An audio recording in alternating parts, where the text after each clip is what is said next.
चीन न सिर्फ लद्दाख में भारत के खिलाफ साजिश रच रहा है, बल्कि पाकिस्तान की मदद कर भारत को पश्चिम सीमा पर भी घेरने की कोशिश कर रहा है।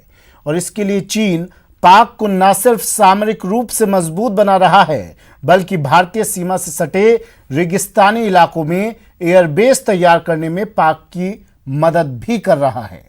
देखिए चीन और पाक के कुचक्र पर जैसलमेर बॉर्डर से ये एक्सक्लूसिव रिपोर्ट।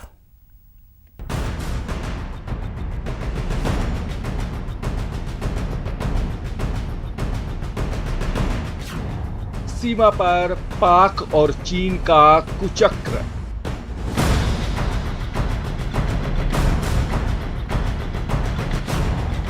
राजस्थान गुजरात सीमा पर नापाक गठजोड़।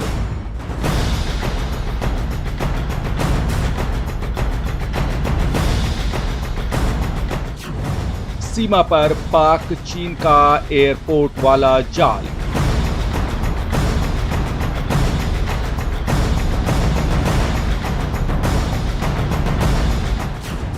तेल के बहाने बंकर बना रहा है पाकिस्तान एक तरह से चीन का गुलाम बनता जा रहा है। डेट में दब गए हैं क्योंकि सिर्फ चीन के सिवा उनकी कोई और मदद नहीं कर रहा है।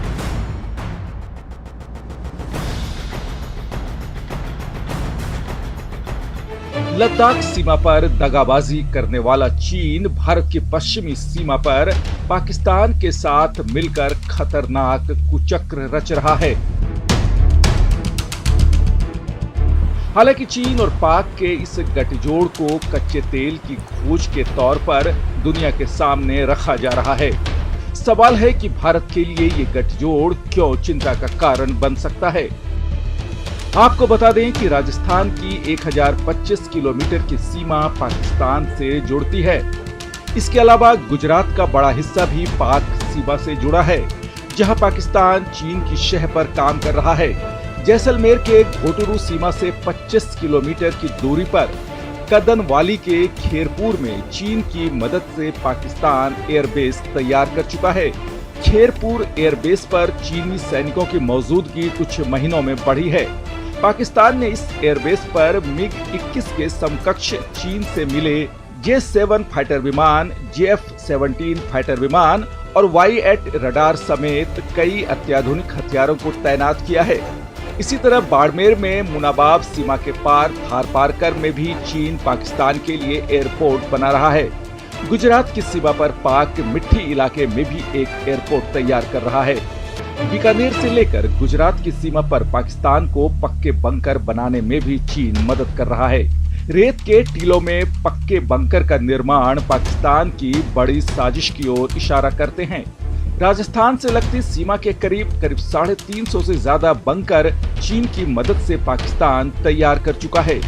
पक्के बंकर के साथ ही पाकिस्तान चीन की मदद से सीमा के पास डिफेंस कैनाल और रोड नेटवर्क जैसे इंफ्रास्ट्रक्चर भी तैयार कर रहा है।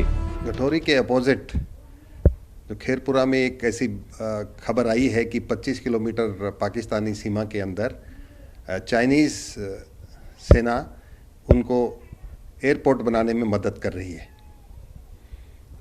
इससे भारत को चाइना की तरफ से इससे खतरा नहीं माना जाना चाहिए, क्योंकि चाइना ऐसा नहीं है कि चाइना पाकिस्तान की सीमा में जाकर के हमारे पे हमले की तैयारी कर सकता है। ये पाकिस्तान खुद ही अपनी लड़ाई लड़ रहा है और पाकिस्तान की इकोनॉमी बिल्कुल जीरो के बराबर है। हालांकि रक्षा विशेषज्ञ मानते हैं कि इस इलाके से भारत को चीन से सीधे कोई खतरा नहीं है। चीन भले ही यहां से भारत के लिए मुश्किल पैदा ना करे, लेकिन इस इलाके में पाकिस्तान की मजबूती तो भारत के लिए खतरा है ही। हालांकि कच्छ और भुज इलाके में भारत हमेशा से पाकिस्तान से अव्वल रहा है। हमारी सेना का सवाल है, कच्छ और भुज एक ऐसा सेक्टर है, वहाँ से कोई भी हमें दो लड़ाई पहले भी हुई हैं, उसमें कभी भी ऐसा नहीं हुआ कि वहाँ से पाकिस्तानी सेना ने कभी ज़्यादा ऑर्गेनाइज तरीके से हमला किया हो, क्योंकि वहाँ की जो ज़मीन है वहाँ पे काफ़ी कच्छ के इलाके में काफ़ी दलदल है और वहाँ पे इधर एडवांसमेंट होना किसी भी सेना के लिए पॉसिबल नहीं है। खुफिया जानकारी के मुताबिक कराची, जोधबाद, क्वेटा, रावलपिंडी जैसे पाकिस्तान के सामरिक महत्व वाले एयरबेस को चीनी सैनिक अत्याधुनिक बना रहे हैं। वहीं जैसलमेर के सामने पाकिस्तान के इलाके में पीरकमाल और चोलिस्तान में भी बड़ी संख्या में चीनी सैनिक देखे जा रहे हैं। सालों से वीरान पड़े रेगिस्तान में चीन की ये दिलचस्पी और सामरिक ठिकानों को मजबूत करने की कोशिश भारतीय सुरक्षा एजेंसियों को सतर्क करती है। जैसलमेर से न्यूज 18 राजस्थान के लिए सिकंदर शेख की रिपोर्ट।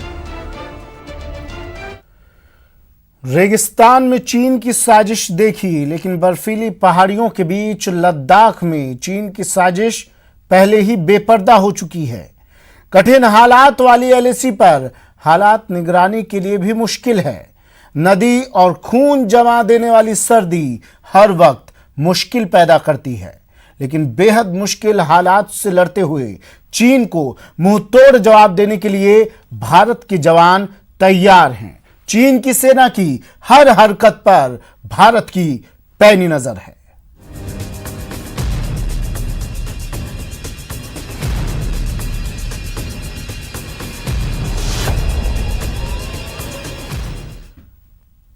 कहते हैं दूध का जला छाछ को भी फूंक फूंक कर पीता है। 1962 को भारत और चीन अपने अपने हिसाब से देखते हैं। चीन को लगता है कि 1962 की यादें भारत को डराती होंगी, तो भारत को लगता है कि 1962 ने भारत को जख्मी शेर बना दिया। भारत चीन की फितरत भी जानता है और उसकी साजिश भी जानता है। 58 साल के अरसे में भारत भी बदला है, भारत की फौज भी बदली है।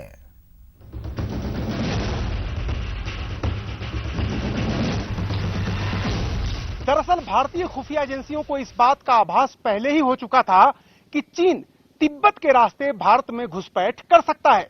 भारतीय सेना को इस बात का भी पता चल गया था कि तिब्बत में हर साल होने वाले युद्धाभ्यास के बाद चीन की सेना अभी वहीं डटी हुई है। इसके बाद भारतीय सेना ने एक ऐसा प्लान तैयार किया जिसमें चीन की सेना उलझकर रह गई है। पूर्वी लद्दाख में भारत की जमीन हड़पने के लिए चीन की सेना ने पूरी तैयारी के साथ घुसपैठ की थी, लेकिन आधुनिक हथियारों और तकनीक से लैस भारत की सेना ने चीन को अपने पैर वापस खींचने पर मजबूर कर दिया। अब वंदे मातरम और भारत माता की जय के नारे लगा रहे लद्दाख स्काउट के पूर्व सैनिक भी चीन को चित करने की हुंकार भर रहे हैं। 1999 में पाकिस्तान को धूल चटाने वाले लद्दाख स्काउट के पूर्व सैनिकों की ललकार से पूरा लद्दाख गूंज रहा है। हमारे से डरते हैं क्योंकि हम इस लोकल एरिया में बैठने वाला है। हम इस जगह पे ऐसे एक्लेमेटाइज है, पहाड़ पर तो हम हिरन की तरह दौड़ते हैं और हमारा स्टेमिना इस वक्त जो ना हमेशा रहते हैं, इस एरिया में बैठे हैं और हमेशा तैयार हैं। आप तैयार हैं? हम बिल्कुल तैयार है। किसी भी समय आप बुलाएं हम और हम जाने के लिए तैयार है। चीन हमेशा ये मार्शल आर्ट का फौज का धमकी देता है इंडिया को। हम किसी से कम नहीं समझना। चीन को हम दिखा दूंगा हम क्या चीज है, इंडियन आर्मी क्या चीज है और लद्दाख स्क्वाड क्या चीज है। अगर देश को हमें जरूरत पड़े तो हम बिल्कुल तैयार है। चीन को समझ जाना चाहिए कि भारत से उलझना उसके लिए कितना महंगा साबित हो सकता है। चीन को समझ जाना चाहिए कि गलवान घाटी से दूर, बहुत दूर चले जाने में ही उसकी भलाई है, क्योंकि डोकलाम की ही तरह इस बार भी भारत चीन को सबक सिखाने के लिए तैयार है। हिंदुस्तान की फौज चीन को उसी की भाषा में जवाब देने के लिए तैयार है।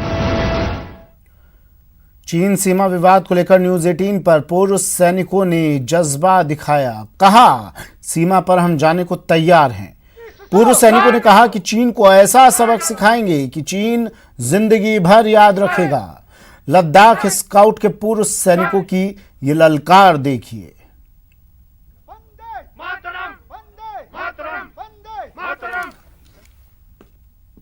गलवान में भारत और चीन के सैनिकों के बीच संघर्ष के बाद तनाव चरम पर है।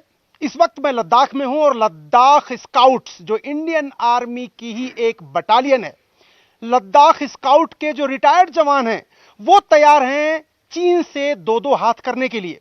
ये वही जवान हैं जिन्होंने 1999 में करगिल की लड़ाई में पाकिस्तान को धूल चटाई थी। ये योद्धा सीमा पर ऊंचे ऊंचे पहाड़ों के बीच, बर्फ के बीच दुश्मन को धूल चटाने में माहिर हैं, सारे रिटायर्ड जवान हैं लद्दाख स्काउट के, लेकिन जज्बा देखिए कि सीमा पर जाने के लिए तुरंत तैयार हैं। इनका कहना है इन्हें पता है लड़ाई कैसे लड़ी जाती है पहाड़ों के बीच। सबसे पहले मैं आपका नाम जानना चाहूंगा, और जो भारत और चीन के बीच तनाव चल रहा है, आप लोगों की भूमिका क्या है, क्या करना चाहते हैं आप देश के लिए? मैं honorary captain Sonam Marub, Ladakh region ex serviceman का पार्टिजन हूँ। आप सभी जानते हैं कि आजकल जो है ना थोड़ा ये चाइना और हिंदुस्तान का जो चर्चा हो रहा है एक्चुअल में है ही है।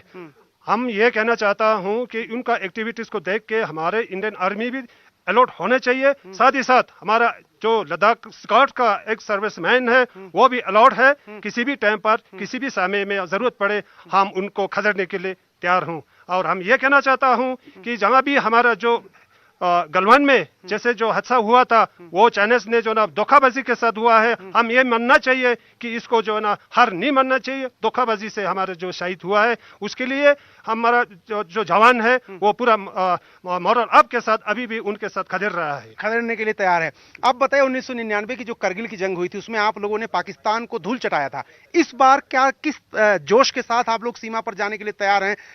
उम्मीद हम करते हैं कि वहां मामला शांत हो जाएगा, अगर नहीं हुआ तो आप लोगों की तैयारी क्या है? सर मैं सुबेदार नवान रिगजिन हूँ सर। मैं आपसे ये बोलना चाहता हूँ कि सबसे पहले मैं थोड़ा लद्दाख स्क्वाड के इम्प्रूवमेंट के बारे में बताऊँ। लद्दाख स्क्वाड का इस वक्त अभी हमारा यहाँ पे 5-6 यूनिट्स है। ये फुल फ्लैज रेजिमेंट नहीं है। हमारे यहाँ पे एक जनरल ग्रेवल साहब होता था जो एडजुटेंट जनरल बनाज में रहा है। उन्होंने ये बहुत बड़ा अच्छा एक लेख लिखा था कि हिंदुस्तान में अगर इस बॉर्डर पर तैनात रहना है तो लद्दाख स्क्वाड का एक ब्रिगेड होना चाहिए। उस वक्त तो सिर्फ ब्रिगेड ही बोला था, आज हम बोल रहे सर एक रेजिमेंट, एक फुल फ्लैट रेजिमेंट जिसमें जो ना 15-20 यूनिट्स होने चाहिए। और हमारे गरज से चाइनीज जो ना शाम सूख जाता है उनको, क्योंकि यहाँ के हम इस जगह पे बैठने वाला है और हम यहाँ पे पले बड़े हैं। और आपको पता है कि इस जगह पे हिंदुस्तान को यानी भारत को क्या फायदा होगा इससे? चाइनीज कभी ऐसे एग्रेशन और लड़ाई में नहीं लड़ते हैं, वो सिर्फ क्लाइमेट को देखकर। अभी लड़ाई नहीं होगा, मैं बोलता आपको, वो अब सर्दियों में होगा तो ये सब कुछ बंद हो जाएंगे, मौसम खराब हो जाएंगे, तब उसका वो बहुत कुछ वो करेंगे। अच्छा, तो उसके लिए आप लोग हम बोलता है कि हम इस एरिया में रहने वाला है। अगर हमारे यहाँ पे 15-20 यूनिट्स होगा गवर्नमेंट को इतना कोई परेशानी नहीं होगा, क्योंकि उसको जो ना अगर छुट्टी भी चला जाओगे तो वहां से लिफ्ट करने का हम यहाँ पे होगा, छुट्टी में होगा भी रिकॉल करके तुरंत बॉर्डर पे, क्योंकि हम यहाँ पे एक्लामेटाइज ऑलरेडी होता है सर। जी जी, आप अपना जरा परिचय दीजिए और बताइए कि किस तरह से चीन के साथ जो तनाव है उसमें आप लोगों की भूमिका हो सकती है और किस तरह से उत्साह बढ़ाएंगे जो सीमा पर सैनिक हैं। मैं ऑनरेडी सुबेदार मेजर कुंगा लोटस। मैं आपके माध्यम से सबसे पहले तो प्रधानमंत्री जी को ये निवेदन करना चाहता हूँ कि हम लद्दाख स्क्वाड के जो 5 रेजिमेंट है अभी उसको बढ़ा के ब्रिगेड से भी संख्या ज्यादा बना दिया जाएगा और 2-3 ब्रिगेड, तब जाके चीन को सबक सिखाना हमारा लद्दाख स्क्वाड का काम है। तो इसी तरीके से पहले जो है हमारा 1962 में 27 सितंबर को लड़ाई हुआ था सर्दी की मौसम में। उस वक्त मलेशिया था, 7 मलेशिया और 14 मलेशिया, उसको तोड़ के लद्दाख स्क्वाड बनाया गया था। तो वो जो है ना काफी उनकी संख्या बहुत ही कम था, फिर भी उन्होंने दमचोक से आगे अपने डटे रहा, उन चाइनीज वालों को आगे बढ़ना नहीं दिया और डटे रहा जी वहाँ पे। अब आपसे मैं एक बात जानना चाहता हूँ कि कहा जा रहा है कि चीन ने इन पहाड़ों के पीछे बहुत भारी संख्या में अपने सैनिक, तोप, अपनी आर्टिलरी, अपने लड़ाकू विमान जमा कर लिए हैं। हिंदुस्तान की तैयारी आपको लगता है पर्याप्त है, जिस तरह से पिछले कुछ दिनों में यहाँ पर भी हमने भी बहुत सारे डिप्लॉयमेंट किए? सर मैं honorary captain Singh Namgyal Ladakh squad से ताल्लुक रखता हूँ। और उन्होंने वहाँ पर रखा होगा कि सुनने में आया कि वहाँ पर उनका काफ़ी ये डॉम किया हुआ है, जैसे कि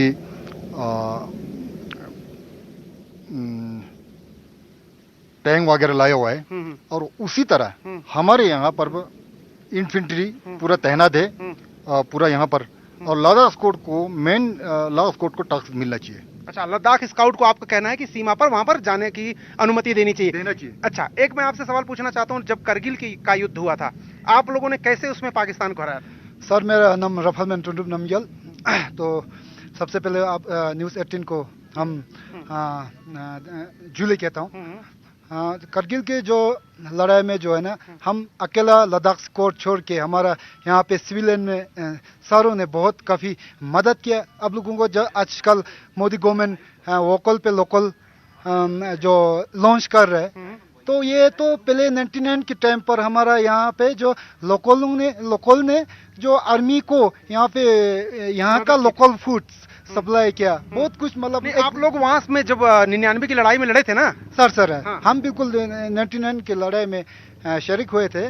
तो हमें ये चीन के साथ कोई बड़ा बात नहीं है। जब 99 जैसा टाइगर हिल जैसा जो हमारा बहादुर जवानों ने पाकिस्तान को घसेट दिया, तो चीन हमारे सामने आज वैसे कुछ नहीं है। तैयार है, बिल्कुल तैयार है। तो मैं ये अब कहना चाहता हूँ, देश को एक संदेश देना चाहता हूँ, ये लड़ाई एक सॉल्यूशन नहीं है सर। लड़ाई तो हर मतलब जवान का एक मुद्दा होता है, पर मैं एक सॉल्यूशन ये बताऊंगा, अगर चीन को हमने हारना है तो हमने डिप्लोमेटिक साइड से बात करना है, यूएन में जाके ये बात करो। अच्छा, डिप्लोमेटिक साइड में भी सिर्फ मिलिट्री से काम नहीं चलेगा।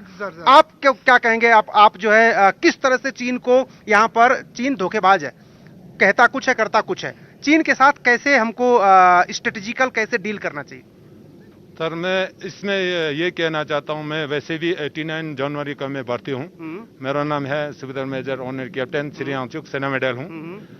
अब इसमें मैं ये कहना चाहता हूँ स्वास्थ्य, एक तो चाइना जो है काफी सालों से जो है, अभी 99 के बाद जब लड़ाई हुआ था, करगिल युद्ध हुआ था, हम लोग खुद करगिल युद्ध में जो है 45 डेज जो है हमने युद्ध में हिस्सा लिया था और इंडिया को जीत दिलाया था। और उसके में एक इंडिया मतलब लद्दाख स्क्वाड का एक मतलब इंडिया बक्स, एक इंडिया का जो मैं एक मिसाल देना चाहता हूं, जो उस टाइम था एक चुट्टी के ऊपर जो पाकिस्तान था, अब जो नीचे से जो है एक जो बंदे जो है ऊपर की चुट्टी के ऊपर अटैक करके उनको भगाया था। तो ये चाइना तो कोई बड़ी बात नहीं है। अभी जो जो अभी गलवान वैली सेक्टर में है, जो अभी जो कहानी जो चाइना इंडो चाइना के साथ जो चल रहा है, जो बियर रेजिमेंट का जो कमांडिंग ऑफिसर और 5 जेसू और 14 और जो है शहीद हुआ है देश के लिए, अभी उस इलाके से उनको इसलिए डर है, उनको ये भी लग रहा है एक तो लद्दाख का यूटी लिया और दूसरा तो ये भी लग रहा है कि एक्साइज चीन भी लेने का उनको डर है, इसलिए डर रहे हैं। तीसरा जो है, पहले जो है दोलाजबीक सेक्टर में जो है हमारा जो रूट था वो नुगरा साइड से था, वो पैदल जो चलता था, शाओक से भी चलता था और नुगरा साइड से भी, ये दोनों साइड से चलता था, पर रूट जो है बाद में बना है।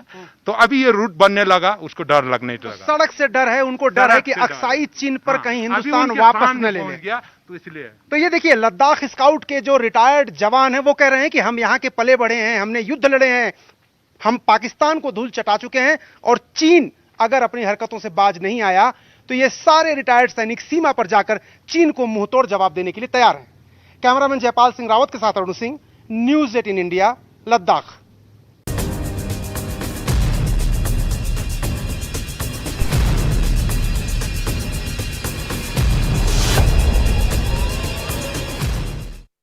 लद्दाख के लड़ाके इस खास पेशकश में इतना ही। दीजिए इजाजत, नमस्कार।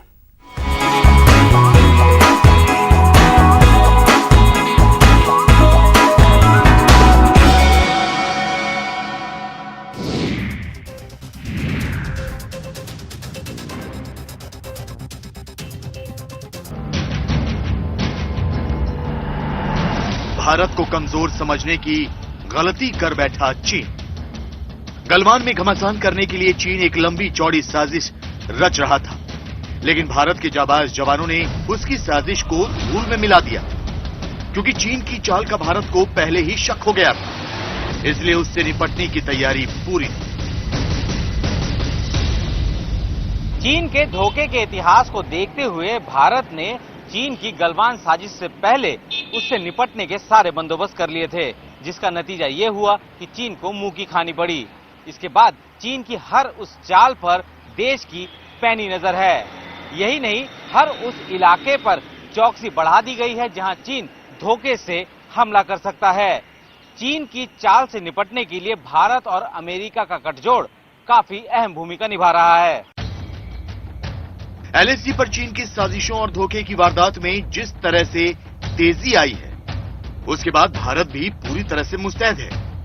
चीन को जवाब देने के लिए भारत सरकार ने अपने जखीरे से कई ऐसे हथियार निकाल लिए हैं जिसका चीन के पास कोई जवाब नहीं। ये वो हथियार हैं जो भारत ने अमेरिका से पिछले कुछ एक साल में खरीदे। LAC पर चीन को जवाब देने के लिए भारत के जंबो जेट C-17 ग्लोबमास्टर बेहद कारगर साबित हो रहा है। इसके अलावा C-130J स्पेशल ऑपरेशन एयरक्राफ्ट भी बेहद अहम भूमिका निभा रहा है। इसी तरह अपाचे हेलीकॉप्टर की भूमिका भी काफी अहम हो गई है और चिनूक भी बेहद कारगर साबित हो रहा है। इसी तरह P-8I निगरानी एयरक्राफ्ट भी सेना के लिए निगरानी का काम करने में काफी मददगार साबित हो रहा है। इन सब के अलावा M777 होवित्जर तोप भी LAC की मुश्किलों को पार करने में काफी कारगर है। इसकी सबसे बड़ी खूबी है कि बहुत ही जल्दी strategic combat airlift capability enhance बढ़ाया है हमारे आर्म फोर्सेस को, और इससे बहुत ही जल्दी हम अपने क्रू को, अपने लोगों को जो सैनिक हमारे हैं उनको उठा सकते हैं। LAC पर भारत के लिए सबसे ज्यादा मददगार साबित हुआ है भारत का jumbo jet C-17 Globemaster. C-17 Globemaster की मदद से टैंक तक पहुंचाए जा सकते हैं। इसके साथ ही कम समय में जवान भी सीमा पर पहुंचाए जा सकते हैं। यही नहीं, इसकी मदद से भारी मात्रा में हथियार और गोला बारूद भी पहुंचाया जा सकता है। इक्विपमेंट जितना है अपने सैनिकों को और हथियार को बहुत आसानी से जहां कहीं भी आवश्यकता होगी उस स्थान पर हम पहुंचा सकते हैं। इसके चलते देखिए चीन के साथ जो अभी संघर्ष चल रहा है, अगर बात आगे बढ़ेगी तो उस बढ़ते हुए बात में निश्चित ही ये काफी मददगार साबित होगी। लद्दाख में भारतीय वायुसेना का अड्डा दौलत बेग ओल्डी एक अहम ठिकाना है। दौलत बेग ओल्डी 16,000 फीट की ऊंचाई पर है और LAC से दौलत बेग ओल्डी की दूरी 8 किलोमीटर है। लद्दाख में चीन को जवाब देने के लिए ये बेहद महत्वपूर्ण है। भारत ने अमेरिका से हाल में जो हथियार और सैन्य साजो सामान हासिल किए हैं वो दौलत बेग ओल्डी पर बेहद कारगर साबित हो रहे हैं। C-17 ग्लोबमास्टर के अलावा C-130J स्पेशल एयरक्राफ्ट भी बेहद अहम भूमिका निभा रहा है। इस एयरक्राफ्ट से जवानों की कम समय में तैनाती में काफी मदद मिल रही है। साथ ही निगरानी के लिए P-8I भी काफी मददगार है। P-8I निगरानी एयरक्राफ्ट है। इसकी मदद से लद्दाख में आसानी से निगरानी की जा सकती है और खुफिया जानकारी भी जुटाई जा सकती है। डोकलाम में भी ये एयरक्राफ्ट मददगार साबित हुआ था। की डेट में हमारे स्क्वाड्रन में 8 P-81 एयरक्राफ्ट है और इसकी सबसे बड़ी खासियत यह है कि बहुत लॉन्ग रेंज तक उड़ने वाला एयरक्राफ्ट है। लगभग 1200 नॉटिकल माइल तक इसकी रेंज है और इसके साथ साथ लगभग 450 नॉटिकल माइल इसकी टॉप स्पीड है। LAC पर अमेरिका से आए जो सैन्य साजो सामान भारत की ताकत बने हैं उनमें अपाचे और चिनूक हेलीकॉप्टर भी शामिल है। चिनूक दुर्गम इलाकों में सामान पहुंचाने के लिए बेहद कारगर साबित होता है और अपाचे दुनिया के सबसे ताकतवर हेलीकॉप्टर में से एक है। अपाचे हमला करने वाला हेलीकॉप्टर है। LAC के मुश्किल हालात में उड़ान भर सकता है। अपाचे 280 किलोमीटर प्रति घंटे की रफ्तार से उड़ सकता है और खुद को रडार की नजरों से बचा भी सकता है। ये हेलीकॉप्टर एक बार में 16 एंटी टैंक मिसाइल छोड़ सकता है। यही नहीं, LAC पर चीन की किसी भी चाल का कम समय में जवाब देने में ये बेहद कारगर है। जहाँ पे पहाड़ियाँ हैं, जहाँ पे नदी है और जहाँ पे घाटियाँ हैं, ये आसानी से जो हमारी वॉर मशीनरी है वो आसानी से उसके आगे नहीं बढ़ सकती। तो उस कंडीशन में हमारे लिए इस तरह की तोप का, इस तरह के हावित्जर गन्स का इस्तेमाल और उसकी वैल्यू बहुत ज्यादा बढ़ जाती है। भारत ने M77 होवित्जर तोप भी अमेरिका से खरीदी है। ये बेहद हल्की है और दुर्गम इलाकों में काफी कारगर साबित होती है। इसकी रेंज करीब 25 किलोमीटर तक है। इसे बेहद कम समय में मोर्चे पर तैनात किया जा सकता है। अपनी इन्हीं खूबियों की वजह से ये तोप LAC के लिए काफी कारगर मानी जा रही है और ये किसी भी मुकाबले के लिए पूरी तरह से तैयार है। हमारे लोग चीनियों के ऊपर हावी। पहाड़ पर चीन की पराजय का पूरा सच।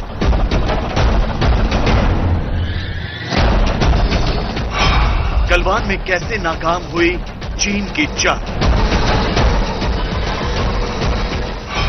चीन की गद्दारी पर भारी पड़ी भारत की तैयारी।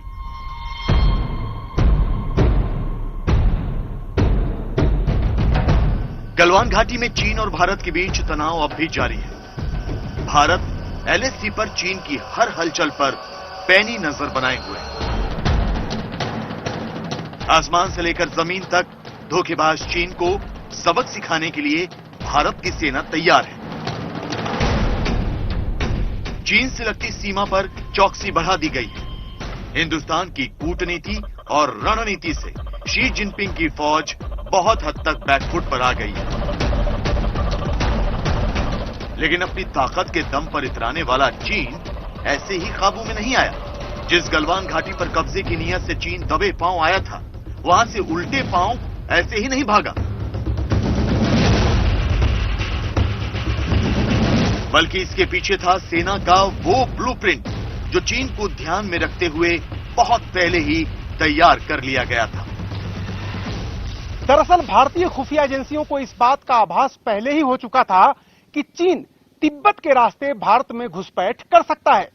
भारतीय सेना को इस बात का भी पता चल गया था कि तिब्बत में हर साल होने वाले युद्धाभ्यास के बाद चीन की सेना अभी वहीं डटी हुई है। इसके बाद भारतीय सेना ने एक ऐसा प्लान तैयार किया जिसमें चीन की सेना उलझकर रह गई है। 14,000 फीट पर चीन की सेना भारत की जमीन पर कब्जा करने के लिए चोरी छिपे आगे बढ़ रही थी। चीन की सेना इस मुगालते में थी कि उसकी इस चाल का पता भारत को नहीं लगेगा। लेकिन पहले से अलर्ट भारत की खुफिया एजेंसियों ने चीन की साजिश को सूंघ लिया। 5 से 6 मई को जब एलएसी पर 3 इलाकों में विवाद शुरू हुआ, तभी आशंका जताई गई कि चीन इस विवाद को लंबा खींचना चाहता है। लिहाजा फौरन बैठकों का दौर शुरू हुआ और चीन के षड्यंत्र को नाकाम करने का प्लान बनाया गया। एनएसए अजीत डोभाल से लेकर सीडीएस बिपिन रावत और तीनों सेना अध्यक्ष ने खाका तैयार किया और इसकी जानकारी सरकार को दी। न्यूज 18 को मिली एक्सक्लूसिव जानकारी के मुताबिक गलवान में चीन की साजिश को नाकाम करने के लिए वायुसेना का इस्तेमाल करने का फैसला किया गया। मई के दूसरे हफ्ते में ही भारतीय वायुसेना के लगभग सभी ट्रांसपोर्ट एयरक्राफ्ट का इस्तेमाल शुरू किया गया। भारतीय वायुसेना ने लद्दाख में C-130J, C-17, IL-76 और AN-32 से सैन्य साजो सामान भेजना शुरू किया। इन ट्रांसपोर्ट एयरक्राफ्ट के जरिए टैंक, आर्टिलरी गन और गोला बारूद लेह, थायोस और दूसरे सैन्य अड्डों तक पहुंचाया गया। यही नहीं, एलएसी पर सैनिकों की तैनाती के लिए मी-17 और अमेरिका से लिए गए हैवी लिफ्ट हेलीकॉप्टर चिनूक का इस्तेमाल किया गया। मतलब ये कि चीन की चाल को नाकाम करने के लिए भारतीय वायुसेना की मदद से एलएसी के करीब सेना ने अपनी ताकत में पहले ही इजाफा कर लिया। किसी भी आपात स्थिति से निपटने के लिए हथियारों की खेप एलएसी पहुंचा दी गई थी। थल सेना की मदद के लिए भारतीय वायुसेना कमर कस चुकी थी, जिसे ऊंचाई पर दुश्मन को सबक सिखाना अच्छी तरह आता है।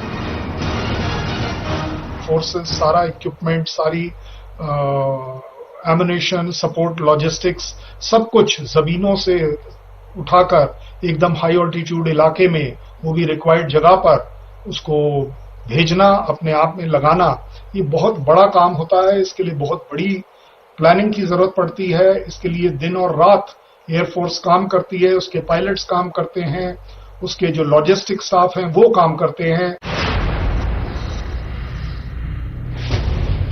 भारत ने गलवान के नजदीक अपने सैनिकों की तैनाती बढ़ा रखी थी। अब जरूरत थी तो चीन सेना की हर हलचल पर पैनी नजर रखने की, और इसके लिए भारतीय वायुसेना और थल सेना ने निगरानी के काम को और तेज कर दिया ताकि चीन की किसी भी मूवमेंट को ट्रैक किया जा सके। न्यूज 18 इंडिया को मिली एक्सक्लूसिव जानकारी के मुताबिक लद्दाख में सेना ने low level light weight radar system तैनात किया, जो 30 से 35 किलोमीटर दूर तक दुश्मन की हर हलचल पर नजर रख सकता है। इसके अलावा भारतीय सेना ने माउंटेन रडार सिस्टम को भी एलएसी के करीब तैनात किया। माउंटेन रडार सिस्टम से पहाड़ी इलाकों में करीब 200 से 300 किलोमीटर तक निगरानी की जा सकती है। रडार सिस्टम्स की बात है, रडार्स अपने आप में बहुत काम आते हैं सर्वेलेंस के लिए। आप पता कर पाते हैं कि दुश्मन की फौज कहां, कैसे, क्या कर रही है। तो रडार सिस्टम माउंटेड जब होते हैं तो आप दूर तक उसमें देख पाते हैं। पूर्वी लद्दाख में भारत की जमीन हड़पने के लिए चीन की सेना ने पूरी तैयारी के साथ घुसपैठ की थी, लेकिन आधुनिक हथियारों और तकनीक से लैस भारत की सेना ने चीन को अपने पैर वापस खींचने पर मजबूर कर दिया। अब वंदे मातरम और भारत माता की जय के नारे लगा रहे लद्दाख स्काउट के पूर्व सैनिक भी चीन को चित करने की हुंकार भर रहे हैं। 1999 में पाकिस्तान को धूल चटाने वाले लद्दाख स्काउट के पूर्व सैनिकों की ललकार से पूरा लद्दाख गूंज रहा है। हमारे से डरते हैं क्योंकि हम इस लोकल एरिया में बैठने वाला है, हम इस जगह पे ऐसे एक्लेमेटाइज है, पहाड़ पर तो हम हिरन की तरह दौड़ते हैं और हमारा स्टेमिना इस वक्त जो ना हमेशा रहते हैं, इस एरिया में बैठे हैं और हमेशा तैयार हैं आप? तैयार हैं? हम बिल्कुल तैयार है, किसी भी समय आप बुलाएं हम और हम जाने के लिए तैयार है। चीन हमेशा ये मार्शल आर्ट का फौज का धमकी देता है इंडिया को, हम किसी से कम नहीं समझना, चीन को हम दिखा दूंगा हम क्या चीज है, इंडियन आर्मी क्या चीज है और लद्दाख स्क्वाड क्या चीज है। अगर देश को हमें जरूरत पड़े तो हम बिल्कुल तैयार है। चीन को समझ जाना चाहिए कि भारत से उलझना उसके लिए कितना महंगा साबित हो सकता है। चीन को समझ जाना चाहिए कि गलवान घाटी से दूर, बहुत दूर चले जाने में ही उसकी भलाई है, क्योंकि डोकलाम की ही तरह इस बार भी भारत चीन को सबक सिखाने के लिए तैयार है। हिंदुस्तान की फौज चीन को उसी की भाषा में जवाब देने के लिए तैयार है।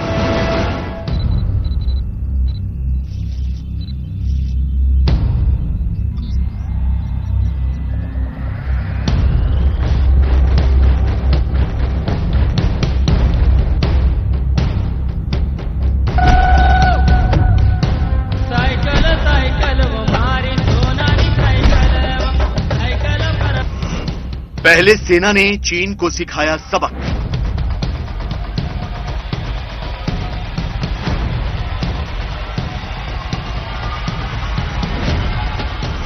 फिर सरकार ने कसा चीन पर शिकंजा।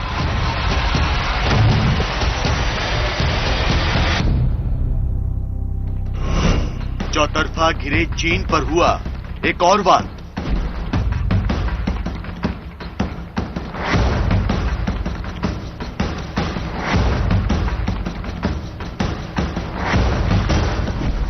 चीन पर भारत की साइबर स्ट्राइक।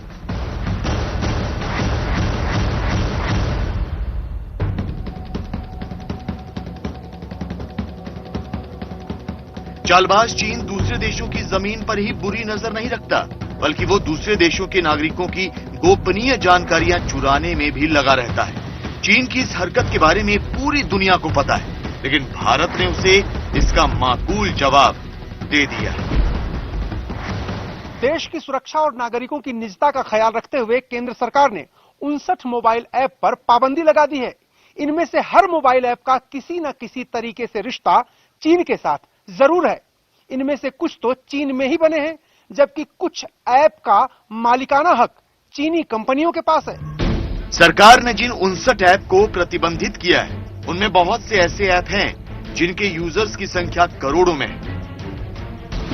बैन किए गए प्रमुख ऐप हैं TikTok, SHAREit, UC browser, Helo, Likee, CamScanner. इसके अलावा वीबो, वीचैट और क्लब फैक्ट्री जैसे ऐप भी प्रतिबंधित कर दिए गए। ये सभी वो ऐप हैं जिनके भारत में उपभोक्ताओं की संख्या काफी बड़ी है। टिकटॉक के यूजर्स की संख्या तो लाखों में है। भारत के बहुत से लोगों की तो टिकटॉक स्टार के तौर पर पहचान तक बन चुकी है,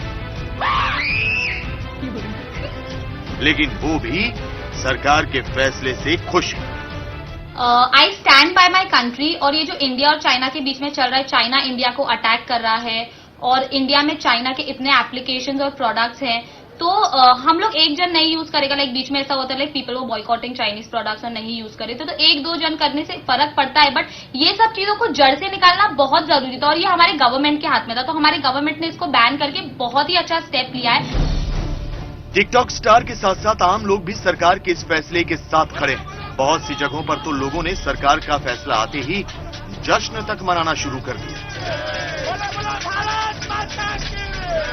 समय चीन के 59 ऐप पर भारत ने पाबंदी लगा दिया है और उसको लेकर पटना के कारगिल चौक पर बीजेपी के तमाम कार्यकर्ता यहाँ पर फूल की होली खेल रहे हैं और जश्न मनाया जा रहा है। तस्वीरों में आप साफ तौर पर देख सकते हैं जो कार्यकर्ता यहाँ पर पहुंचे हैं उनका साफ तौर पर यह मानना है कि भारत सरकार ने जो कदम उठाया है इसकी जितनी भी सराहना की जाए वो कम है। चीन के बने ऐप पर लगी पाबंदी पर ज्यादातर लोगों का यही मानना है कि चीन सीमा पर जिस तरह से धोखा दे रहा है उसे सबक सिखाने के लिए ये कदम जरूरी था।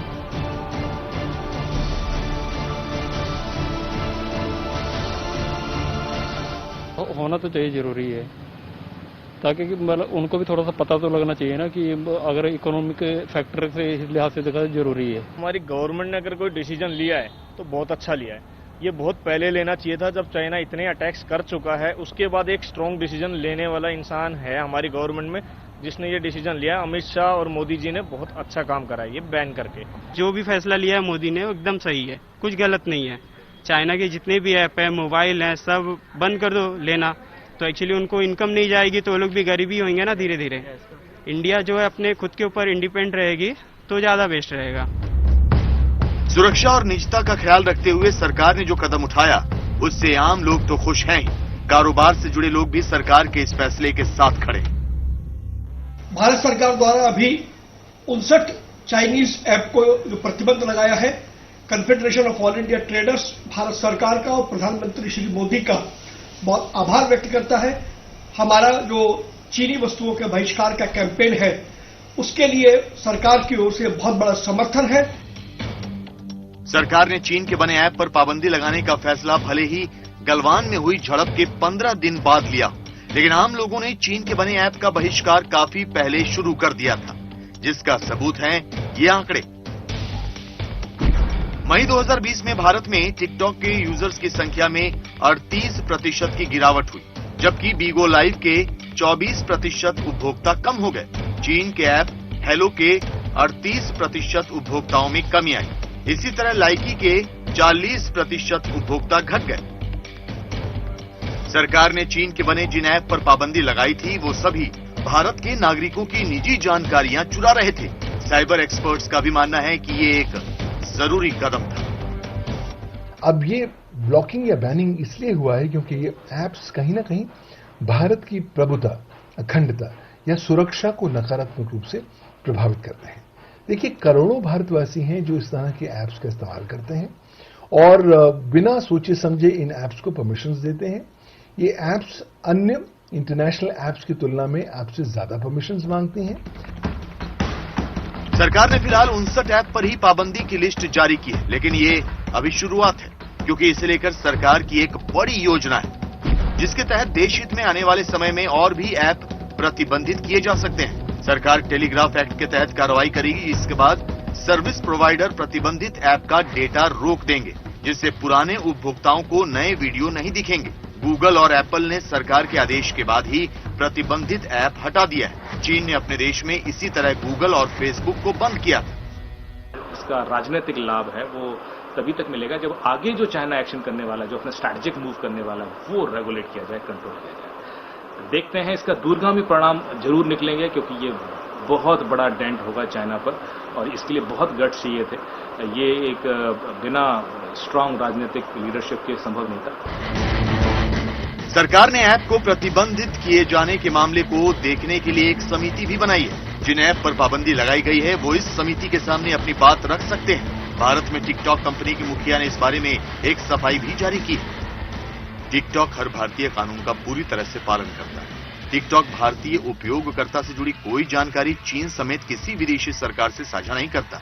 आगे भी हम इसका पूरा ख्याल रखेंगे। हम उपभोक्ताओं की गोपनीयता और अखंडता का महत्व समझते हैं।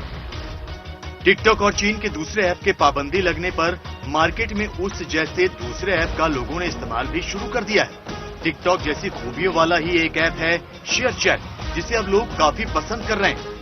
शेयरचैट भारत का पहला स्वदेशी और सबसे बड़ा सोशल मीडिया प्लेटफॉर्म है। शेयरचैट विश्व का पहला प्लेटफॉर्म है जो सिर्फ भारतीय भाषाओं के यूजर्स के लिए बनाया गया। शेयरचैट आज 15 भारतीय भाषाओं में उपलब्ध है और 6 करोड़ से अधिक भारतीय शेयरचैट के जरिए अपने विचार, कंटेंट और अपनी आवाज को देश के कोने कोने में पहुंचा रहे हैं। चीन से जुड़े ऐप पर पाबंदी के भारत सरकार के फैसले की गूंज बीजिंग तक सुनाई दे रही है। यही वजह है कि इस फैसले के बाद चीन की सरकार ने सफाई देनी शुरू कर दी। The Chinese government always asks the Chinese businesses to abide by international rules and local laws and regulations in their business cooperation with foreign countries. And the Indian government has a responsibility to uphold the legitimate and legal rights of the international investors, including the Chinese ones. चीन ने अपने देश में Google, Facebook और Twitter जैसे बहुत से मशहूर सोशल मीडिया प्लेटफॉर्म पर पाबंदी लगा रखी है, लेकिन भारत ने जब उस पर उसके ही हथियार से वार किया तो वो तिलमिला उठा है।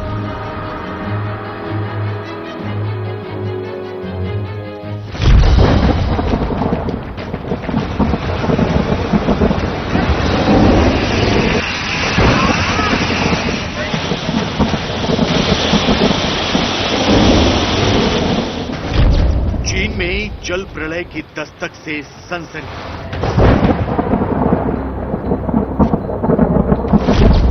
चीन के सबसे बड़े बांध पर मंडराता खतरा।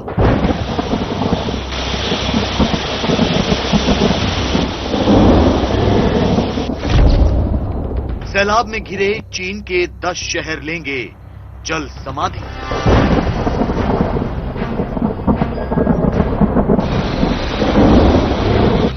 भारत के साथ सीमा पर उलझ रहे चीन में इस वक्त हाहाकार मचा है। मूसलाधार बारिश के बाद उफनती नदियां सब कुछ लील जाने पर आमादा है। दक्षिण चीन में करोड़ों लोग भीषण बाढ़ का सामना कर रहे हैं। सैलाब ने जिंदगी को डुबो दिया है और तबाही की पटकथा लिख रहा है। घर मकान तिनके की तरह बहे जा रहे हैं।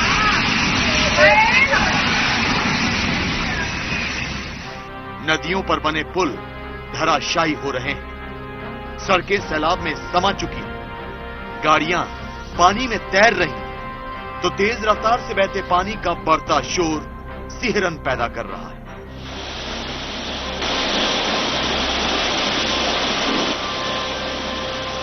Twelve people are dead and 10 others missing after Friday's overnight rainstorm in southwestern China's Sichuan province. Heavy rain in Mianying County has destroyed crops, houses and roads and damaged power lines. Flooding has hit over 2,000 households, affecting nearly 10,000 people. Rescue work continues with hundreds of police officers and medical workers. So far, around 8,000 villagers have been moved to resettlement sites. चीन में आसमानी आफत से कोहराम मचा हुआ है। बादल, बारिश और बाढ़ से हालात बेकाबू हो गए हैं। कुदरत की मार से चीन कराह रहा है। 80 साल बाद चीन में ऐसा जल प्रलय आया है। तो आपको ये भी बता दें कि चीन के 10 बड़े शहर किसी भी वक्त जल समाधि ले सकते हैं, जिसकी वजह बनेगा ये बांध, जिसका नाम है थ्री गॉर्जेस डैम।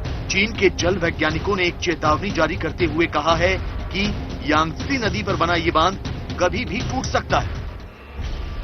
दरअसल थ्री गॉर्जेस डैम में 1 साल पहले लगी जंग की तस्वीरें वायरल हुई थी। बताया जाता है कि बांध बनाने में घटिया कंक्रीट का इस्तेमाल किया गया था। ऐसे में भारी बारिश की वजह से बांध में बहुत ज्यादा पानी इकट्ठा हो गया है, जिसे छोड़ने पर निचले इलाकों में बाढ़ आने और बांध के टूटने का भी खतरा है। और अगर थ्री गॉर्जेस बांध टूटा तो 40 करोड़ लोग प्रभावित होंगे। 2010, state media quoted Chinese officials stressing that people can't put all their hopes of flood control on the Three Gorges Dam. Last year, a group of before and after photos of the dam circulating online sparked concerns. The photos show in 2008 the dam was a straight line, but the one in 2018 is slightly curved. Now the dam looks like this. Chinese authorities denied that the dam is deformed, claiming it's a satellite imaging issue. दक्षिण चीन में 1 जून से शुरू हुई आंधी, तूफान और बारिश की वजह से 7,300 से भी अधिक मकान तबाह हो चुके हैं। अब तक इससे लगभग 80 लाख लोग प्रभावित हो चुके हैं। ऐसे में थ्री गॉर्जेस बांध में हल्की सी भी दरार आई तो चीन में प्रलय आना तय है। हालांकि 2003 में बने इस बांध को दुनिया की बड़ी इंजीनियरिंग उपलब्धियों में गिना जाता है। मगर इसकी बनावट को लेकर हमेशा से सवाल उठते रहे हैं। यही नहीं, चीन में इन दिनों मूसलाधार बारिश हो रही है और इस कारण बांध का जलस्तर बाढ़ की रोकथाम के स्तर से करीब 2 मीटर ऊपर उठ चुका है। ऐसे में अगर बारिश के चलते इस बांध पर कोई खतरा पैदा होता है तो इससे चीन में भारी तबाही मच सकती है। यही वजह है कि चीन की सरकार के हाथ पांव फूल गए हैं और निचले इलाकों से लोगों को हटाने का काम किया जा रहा है। Authorities in Hubei province, where the dam is located, said on Monday over 400 reservoirs were overloaded and are discharging flood water.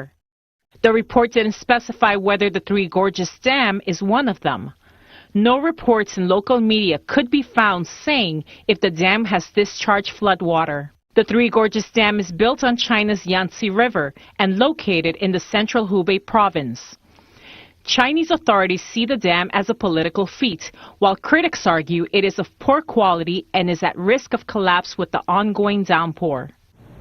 चीन में फिलहाल 148 नदियों का जलस्तर अब भी खतरे के निशान से ऊपर बह रहा है।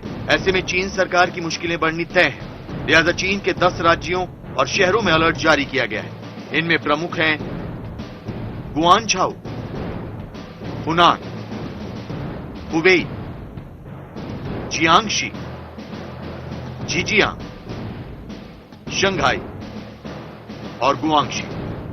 गुइझाऊ प्रांत में तो पिछले सप्ताह से लगातार बारिश हो रही है। इसकी वजह से बाढ़ जैसी स्थिति पैदा हो गई है। कई जगह भूस्खलन हो रहा है तो कई जगह रास्ते बंद हो गए हैं। अधिकतर इलाकों में संचार माध्यम ठप हो चुके हैं। लोग सोशल मीडिया पर तबाही की बड़ी बीमारी